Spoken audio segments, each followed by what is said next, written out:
um pouquinho com você sobre movimento harmônico simples, né? Uma pequena revisão, mostrar alguns aplicativos, uma sequência de aulas, ok? Então vamos lá. Nós falamos um pouquinho em sala de aula sobre a questão do movimento harmônico, né? E falamos que ele era um movimento periódico, né? O que é um movimento periódico, né? É um movimento quando você tem alguma coisa repetindo constantemente, né? Então nós temos a situação de, por exemplo, né, aceleração repetir em intervalos de tempos iguais. É um movimento periódico, né? A velocidade do corpo repete em intervalos de tempos iguais, vetorialmente falando.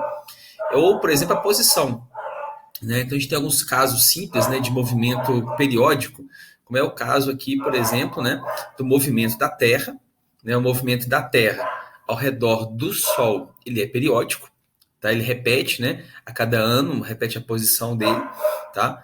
O movimento de rotação da Terra também é periódico, a cada 24 horas ele volta para sua posição, né, inicial, tá ok?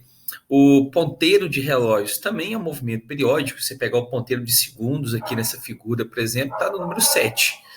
Daqui a 60 segundos, ele volta para o 7 de novo. Então, ele está repetindo o movimento.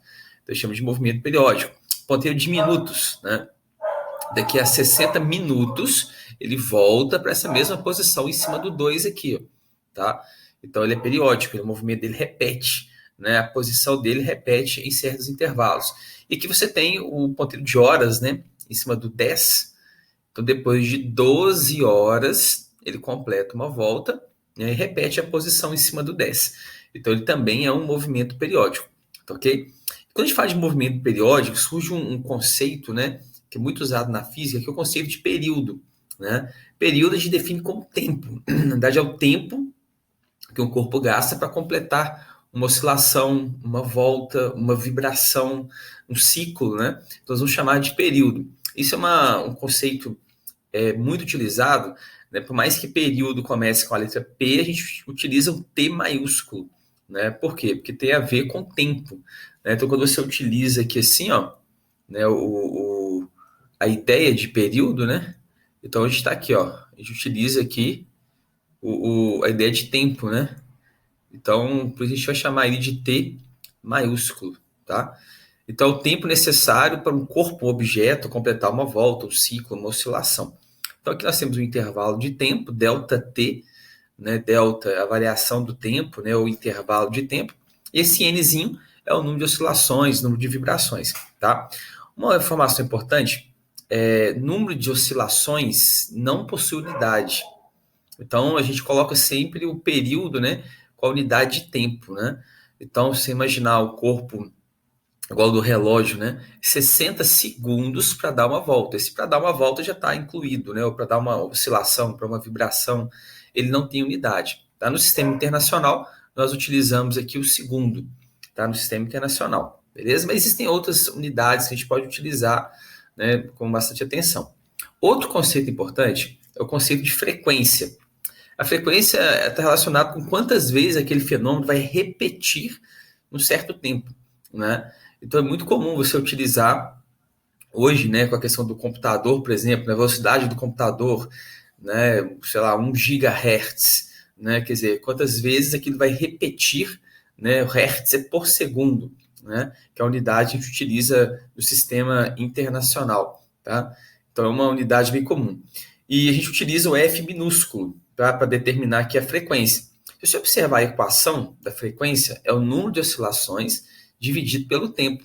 É o contrário, é o inverso do período. Se a gente voltar aqui, ó, período é o tempo pelo número de oscilações. Frequência é o número de oscilações dividido pelo tempo, né? Então é o inverso do outro, tá?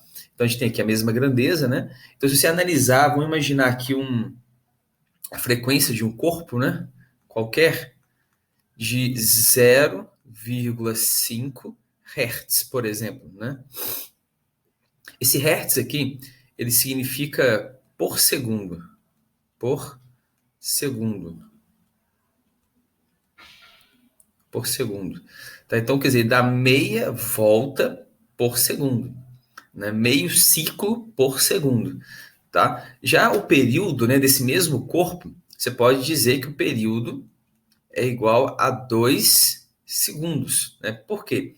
Se em 1 segundo ele dá meia volta, para dar uma volta completa, ele vai gastar 2 segundos. Tá? Então a gente fala que são grandezas inversamente proporcionais. Você pode até chegar numa equaçãozinha bem simples, né? Que o período, né, vezes a frequência é sempre igual a 1. Né? Então, se você tem o período, você joga nessa fórmula, descobre a frequência. Se você tem a frequência, você joga aqui e descobre o período. Tá? Então, essas grandezas são sempre relacionadas. Ele vai aparecer bastante aí.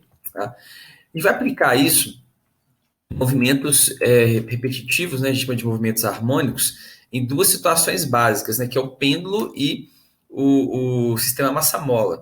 E eles têm algumas características em comum, tá? Que a gente vai analisar aqui.